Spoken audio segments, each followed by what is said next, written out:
Now that the NBA season's over, let's reflect on some of the best moments that the bubble had given us.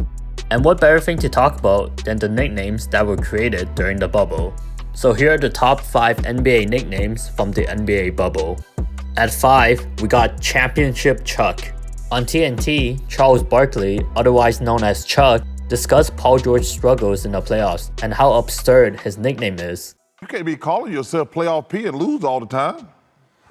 And that's what they brought him there for. You don't see me walking around saying, hey, I won the championship and I didn't win it. They don't call you Championship Chuck? They don't call me Championship Chuck. Championship Chuck. Yeah.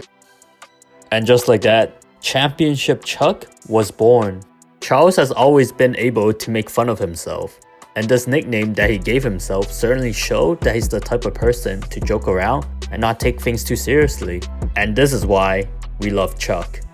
At number 4, we got Serbian Todo. For those that don't know, Todo is a giant rabbit-like creature from the famous animated movie My Neighbor Totoro. And I'm sure you might have guessed by now, this refers to Serbian all-star Nikola Jokic. After the Nuggets beat the Clippers in the playoffs, Dan Devine, writer of The Ringer, first gave this nickname to Nikola Jokic.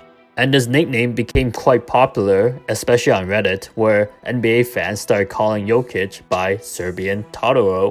I mean, look at this side-by-side comparison. It's not a bad nickname. Next, we got Kuzma. Karl Kuzma. During another segment of TNT, Chuck referred Kuzma as Karl Kuzma. We got to see if he can play. Kyle. Kyle Kuzma. You said Carl. I said Kyle.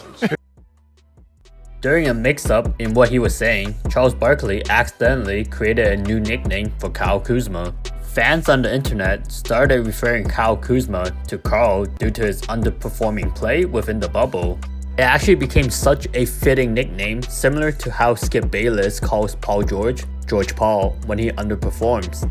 I hope Karl Kuzma sticks around because that sounds a lot better than Kyle Kuzma to me. At number 2, we got Lemon Pepper Lou.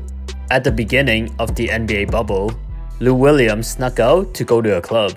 And according to him, it was for personal reasons. But it was later revealed that he was at the club eating lemon wings, and thus the name was born. It became such a big thing that big TV personas such as Shannon Sharpe and Skip Bayless referred to Lou Williams as Lemon Pepper Lou. Lou Magic City. Lemon Pepper Lou? Yeah, Lemon Pepper Lou. And earlier on in September, Lou Williams actually filed an application to trademark this name. I guess those wings must have been really, really good.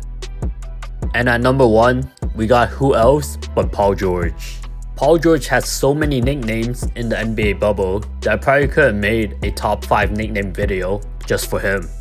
Within the last couple of months, people have come up with nicknames such as Way Off P, PG 13%, Cancun on 3, Pack Your Bags P, but the one that tops them all has to be Pandemic P. With an alteration on the famous Playoff P nickname, Pandemic P was the perfect nickname to describe Paul George's disappointing playoff performances. It got so much attention that at one point, it was even listed as an official nickname for Paul George on Basketball Reference. I get that it's fun to have nicknames for these players, but I really hope that Paul George has a great comeback season. He's an exciting player to watch when he's completely locked in. Well, that's it from me, you guys. The NBA bubble has brought out a lot of fun and creative nicknames. Let me know if I missed any in the comment section below, and I'll catch you guys next time.